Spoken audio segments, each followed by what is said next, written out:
Donc, lorsque nous avons un système de réseau, d'accord? Nous avons en fait différents PC qui sont connectés entre eux, donc soit à l'aide d'un switch, soit à l'aide d'un routeur, et chacune de ces machines ont des IP.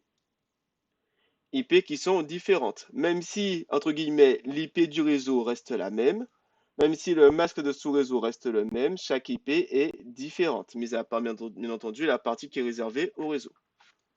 Une fois que tous nos PC sont connectés au réseau, qu'on a tous nos hôtes sur notre réseau, ce qu'on veut maintenant, c'est faire des partages entre hôtes. Par exemple, je ne sais pas moi, l'hôte A veut communiquer avec l'hôte B, comment il fait? Ici, c'est relativement simple. Déjà, les hôtes ne communiquent pas simplement entre eux. Il y a forcément dans les hôtes des services qui vont vouloir communiquer entre eux. Un exemple tout simple, si l'un de vos camarades veut jouer avec vous sur Minecraft, vos PC respectifs ne vont pas communiquer directement, ils vont communiquer via leur port. D'accord? Et donc, c'est pour ça, en fait, qu'en plus de l'IP, ce qui est important à connaître, c'est la notion de port ici. Par exemple, si je veux communiquer discrètement avec mon camarade en utilisant un système de communication SSH, j'aurai un PC qui sera serveur SSH sur le port 21 et notre qui sera client SSH qui va communiquer avec ce fameux port 21. Ni plus ni moins, à travers les IP respectives. Et du coup, en fait, à partir de toute cette organisation, du système d'IP, du système de port, on a créé le modèle qu'on appelle modèle client-serveur. Donc, par exemple, ici, on a deux PC qui veulent communiquer ensemble. D'accord?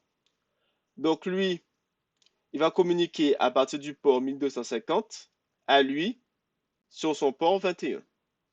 Lui, sur le port 21, était en écoute et attendait que quelqu'un qui lui parle, par exemple celui-ci qui utilise son port 1250, lui envoie un message. Du coup, lui qui est en écoute et qui attendait des messages va s'appeler le serveur. Et lui qui a envoyé le premier message pour établir la connexion va s'appeler le client. Une fois que le client a envoyé un message pour établir la connexion avec le serveur et que le serveur a répondu entre guillemets OK, les deux peuvent communiquer l'un avec l'autre. D'accord? Donc en résumé, le serveur attend de recevoir des messages alors que le client, lui, envoie des messages. Et dès lors que le serveur accepte les messages, les deux peuvent communiquer l'un avec l'autre. Cependant, c'est une communication qui ne se passera qu'entre deux machines. Il ne peut pas y avoir de communication entre trois machines différentes. D'accord? Un exemple tout simple. Si je veux vous parler à tous en même temps, mais avec ce modèle client-serveur, j'aurais vous parler à tous et les uns après les autres. Je ne veux pas faire un système de broadcast et tous vous parler littéralement en même temps. J'ai une conversation privilégiée avec chacun d'entre vous, mais pas avec vous tous en même temps, si vous préférez. Et j'espère que j'ai été assez clair. Hein. Si ce n'est pas clair, pour m'arrêter, vous me le dites. D'accord? Sinon, j'utilise aussi, par contre, un système pour communiquer. Par exemple, ici, on pourrait dire que pour communiquer avec vous, j'utilise un protocole qui s'appelle la langue française.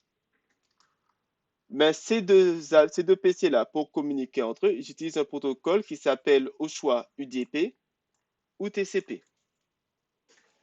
UDP, en fait, c'est quand les messages sont envoyés sans accuser de réception. C'est-à-dire qu'on espère juste que le message va arriver à destination, mais sans forcément vérifier qu'il y arrive. Alors que TCP, on vérifie que le message arrive bien à destination. En gros, c'est comme si pour l'UDP, je vous parle en fermant mes yeux. Ce n'est plus ni moins. Alors que pour le TCP, je vous regarde pour être sûr que vous ayez bien capté ce que je dis. Et enfin, on arrive au serveur web. Le serveur web utilise le protocole HTTP basé sur le protocole TCP pour communiquer. D'accord? Et le serveur web permet notamment de stocker des pages web, de rendre accessibles ces pages web, mais également de générer des pages web. Par exemple, Facebook ne va pas stocker des pages web de chacun d'entre vous. C'est juste qu'à chaque fois que vous allez vous connecter sur Facebook, Facebook va générer automatiquement par rapport à toutes les informations qu'il a, une page spécifique à votre profil. Ni plus, ni moins. Donc retenez qu'un serveur web, c'est soit pour stocker des pages web, comme on l'a déjà fait ensemble la dernière fois, ou soit pour générer une page web en entier. D'accord? Sauf que pour générer une page web, il faut bien qu'il y ait un code qui soit mis dans le serveur. Et ce code peut être soit en PHP, en Python ou en JavaScript, selon le type de serveur auquel on a affaire. Aussi, pour pouvoir générer une page web, il faut bien qu'il y ait, entre guillemets, des bases de données pour pouvoir renvoyer les informations dont les pages web auraient besoin. Et les bases de données, il y en a plusieurs comme PostgreSQL, MariaDB ou MySQL. D'accord? Enfin bref, retenez simplement que vous avez un serveur web, que le serveur peut générer des pages grâce à des codes particuliers qu'on lui injecte, ou qu'il peut simplement stocker des pages pour nous les renvoyer sur le réseau. Et retenez également qu'un serveur web est généralement couplé avec un système de stockage qui est soit Postgre, MariaDB ou MySQL. Parmi les architectures les plus connues qui regroupent tout ça, d'accord? Qui regroupent tout ça, on a ce qu'on appelle les AMP, c'est-à-dire en fait des sortes de packages qui d'un côté ont serveur web, base de données et langage de script. Et on a aussi ce qu'on appelle les frameworks web, qui eux permettent, dans les cas les plus extrêmes, de faire carrément des applications web. Un exemple tout simple, si vous vous connectez sur certains sites web, vous allez parfois remarquer que vous avez l'impression de jouer à un jeu vidéo. Mais c'est simplement un site web qui a été remanié pour ressembler à une application web. Mais à la base, c'est bien une page web que vous avez en face de vous. D'accord? Et pour accéder à un serveur web dont on connaît l'IP, le port et le protocole, il suffit de taper ceci. Pour une page web, généralement, le protocole sera toujours HTTP ou HTTPS. L'IP du port, généralement, ça, vous ne le connaissez pas, mais vous connaissez à la place l'URL. Et à côté, il y a également le port qu'il faut indiquer. D'accord? Et c'est pour ça que lorsque je vous demandais de démarrer votre propre serveur web, donc votre propre WAMP, je vous demandais toujours de taper http c'est-à-dire le protocole que vous utilisez, 127.0.0.1, c'est-à-dire qu'ici j'appelle l'IP même de mon ordinateur, et ensuite 2.80. Et j'indique le port sur lequel est connecté le serveur dans mon ordinateur. Et voilà. Est-ce qu'à partir de là, c'est bon pour tout le monde?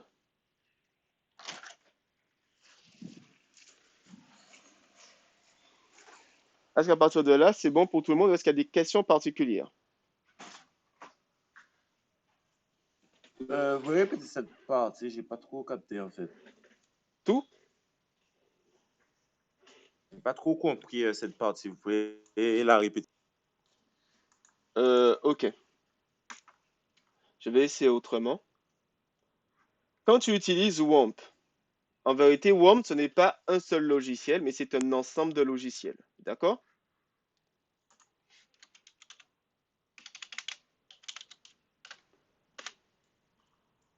Laisse-moi juste un peu de temps. Quand tu as WAMP, que tu veux installer sur ton ordinateur va recevoir plusieurs petits logiciels en même temps. C'est pas ce que je voulais. Voilà. Donc là, tu as ton ordinateur. Je vais essayer de faire ça propre quand même.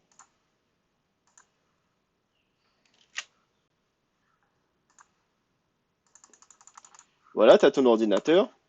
Sur ton ordinateur, tu veux lui installer WAMP.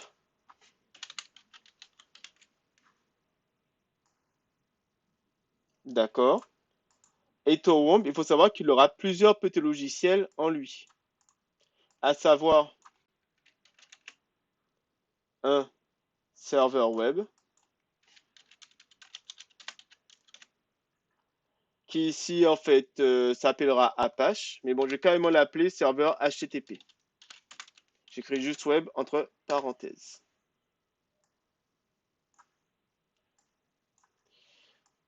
Il y aura également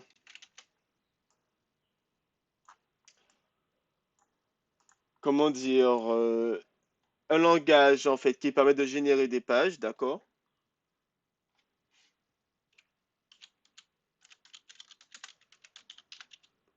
langage script, j'écris simplement.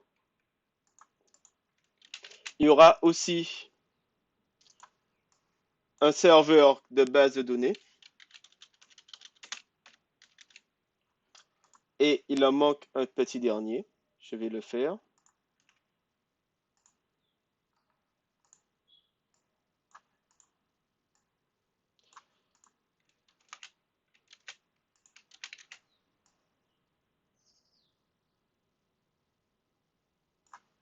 Un gestionnaire de base de données, en fait. Voilà. Donc, sur ton PC, quand tu vas installer WAMP, en vérité, tu vas installer tout ça. D'accord? Est-ce que là, pour l'instant, tu me suis? Oui. Et, et tous ces éléments-là, en fait, ne seront pas forcément accessibles. En tout cas, pas forcément facilement accessibles. Et donc, par conséquent, il va falloir en fait que tu trouves des astuces pour pouvoir accéder à chacun de ces éléments les uns après les autres. D'accord? Mais il faut savoir que pour le serveur HTTP, si tu veux y avoir accès, entre guillemets, depuis Internet, depuis le réseau, enfin depuis Internet, le réseau, il faudra te connecter au port 80.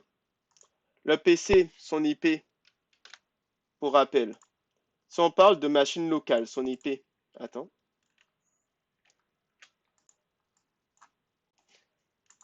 son IP c'est 127.0.0.1, d'accord?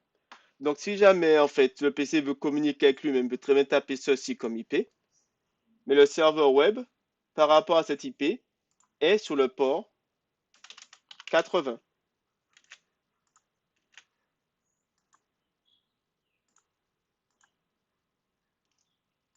C'est pas fait ce que je voulais.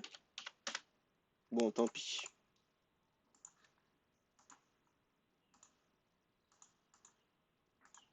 Voilà. Donc du coup, si jamais tu veux à partir d'un navigateur, comme celui-ci, si tu veux à partir d'un navigateur accéder au serveur HTTP de notre système WAMP qui est installé sur le PC local, tu vas devoir taper le protocole qui est simplement le protocole HTTP. Puis tu vas devoir taper l'IP du PC. Et puis il va falloir taper également le port pour dire où se situe le serveur dans le PC. Et du coup, on a accès à ça. Est-ce que maintenant ça va pour toi? Est-ce que comme ça maintenant c'est plus clair? Oui, c'est plus clair. Merci. De rien. Et voilà. Donc ici, en fait, on a simplement résumé tout ce qu'il y avait ici. D'accord? Ah oui, le langage de script ici, c'est PHP et un peu de Python.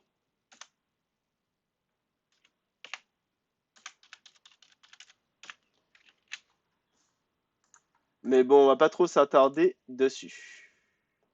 En tout cas, sachez bien que tout ce beau petit monde, on le verra en terminale.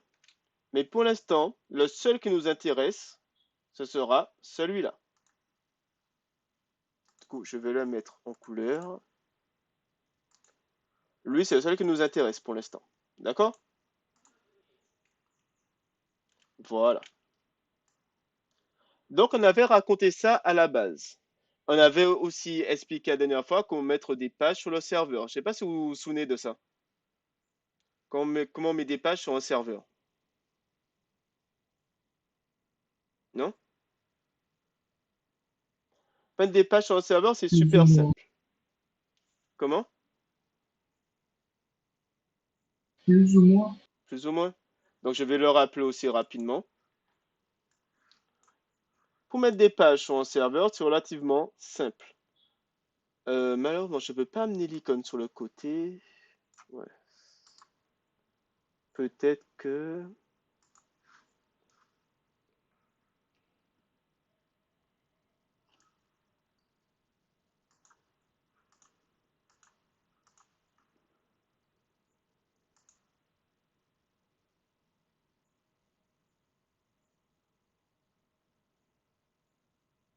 Je vais essayer ça, même si bon, j'ai quoi? Ah non, sinon ça n'a rien à voir.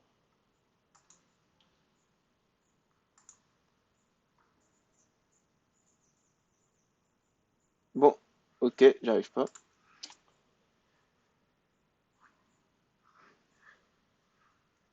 Enfin bref, hein, retenez simplement que quand vous avez votre serveur WAMP qui est actif,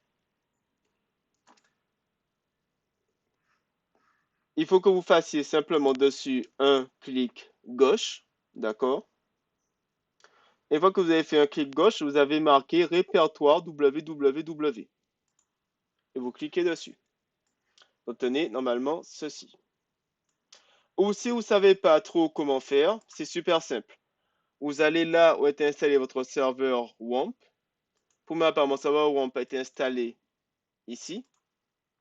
Et vous cherchez le répertoire www. D'accord? Ce répertoire-là, c'est le répertoire de base du serveur HTTP de WAMP.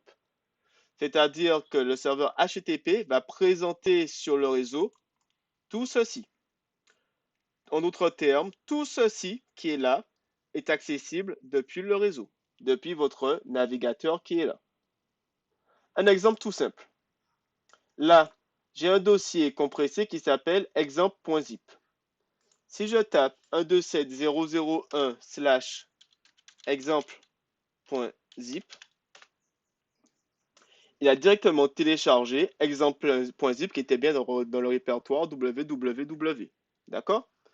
Si par exemple maintenant je vais demander, je ne sais pas moi, d'accéder à, pourquoi pas, WAMP-lang, donc le sous-dossier WAMP-lang du dossier www,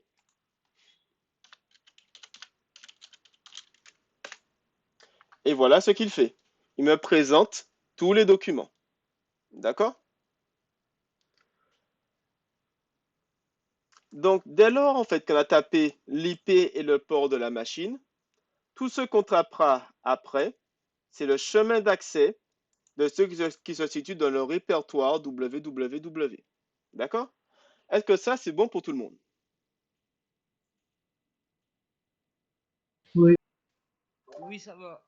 Donc ici, en fait, pour rappel, je résume simplement ce qui était marqué ici, hein, d'accord?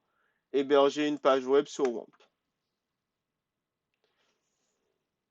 Donc du coup, maintenant, vous savez à quoi sert WAMP. Vous savez comment mettre des fichiers, entre guillemets, dans la partie serveur HTTP de WAMP pour qu'ils soient accessibles sur le réseau. Et la dernière chose qui vous manque, si vous voulez, je vous donne la page. La page, c'est celle-ci. La dernière chose qui vous manque, c'est comment accéder à une page web. Et ici, c'est relativement simple, hein. Comme on l'avait dit la dernière fois, pour accéder à une page web, il faut simplement mettre les fichiers de la page web dans le répertoire www. D'accord? Par exemple, j'ai créé dans ce répertoire www un sous-répertoire exemple dans lequel j'ai mis mon site web. D'accord? Si je demande index.html, donc ici 127.001/exemple index.html, j'accède du coup à la page web, d'accord, qui est ici. Donc pour pouvoir mettre une page web statique sur un serveur web, c'est extrêmement simple.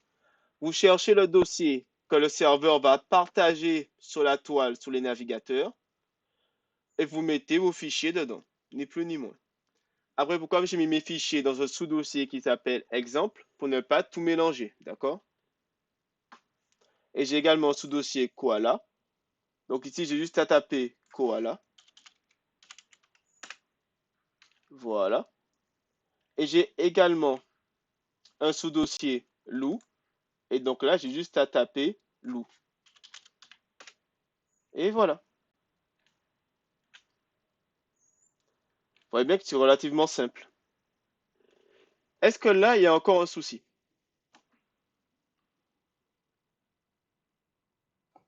Non, pas vraiment. Ok. Donc tout ça, c'était le rappel de ce qu'on a vu la dernière fois. Et donc normalement, ce que je vous ai dit là, vous devriez pouvoir le faire par vous-même.